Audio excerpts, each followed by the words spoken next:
So that's all I want to say about that, but I'm much more outraged currently by what happened not 3 decades ago, but 3 weeks ago to Miss Fawzia Youssef, a Yemeni girl who died in childbirth in a hospital in Yemen, hemorrhaging to death, trying to give birth to an already dead baby, the result of her having been married, compulsorily but legally, at the age of 11.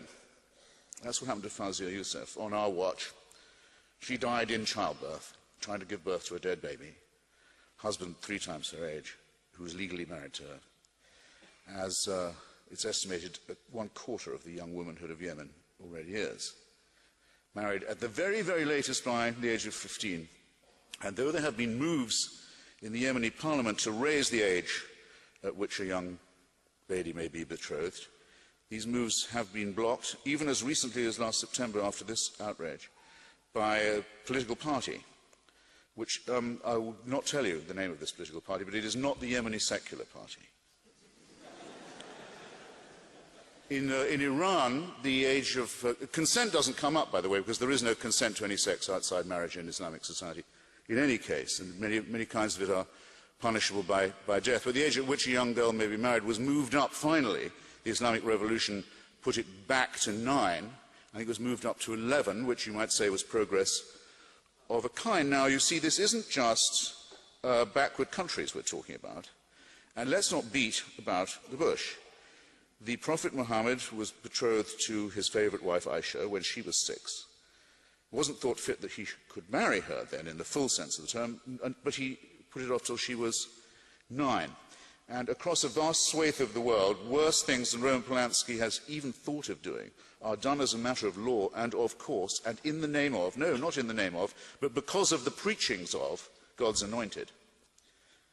And then the religious turn to you and you say, secularism must mean moral relativism. Your ethics are situational. And I say, well, let's just hear that again. Because given that I've taken the simplest moral baseline it's possible to take, the protection of defenseless children, isn't it true that all the leading religions of the world are Abrahamic? Yes, we love to stress it. We adore to say that we have all this wonderful multicultural thing in common. And what was Abraham most famous for, apart from having a wife who had a baby when she was 101, which is an advance over dying in childbirth when you're 11, having been raped, probably by a close male relative, if you really want the truth. Apart from that, Abraham's most famous for saying, if God wants me to kill my boy, of course I will. And the only difference between the monotheisms is that some say it was Isaac and some say it was Ishmael. I don't particularly care. But there are annual festivities on the part of the faithful to say, we wish we too were capable of such faith. And we want to beat our breasts in sympathy with those who are. Why do the Jewish people blow the ram's horn, the shofar? Because the shofar symbolizes the ram who is sacrificed instead. The blood sacrifice is the main thing. And there has to be a child involved. This seems to me to be disgraceful. And what's taken for granted that goes with it, because it was practiced on Isaac too in the form of a covenant and imitated by others, the genital mutilation of the young, to seal the pact with God, to say, nothing matters to me, not the life or health or bodily integrity of my child, never mind that. What has to be proved is, without God I am nothing. I'll kill for it. And I'm not just willing to say that, I'm willing to prove it. And I'm willing to use my children's bodies as the theatre of this enactment of faith. Well, civilization, in my submission, ladies and gentlemen, begins where that evil nonsense leaves off.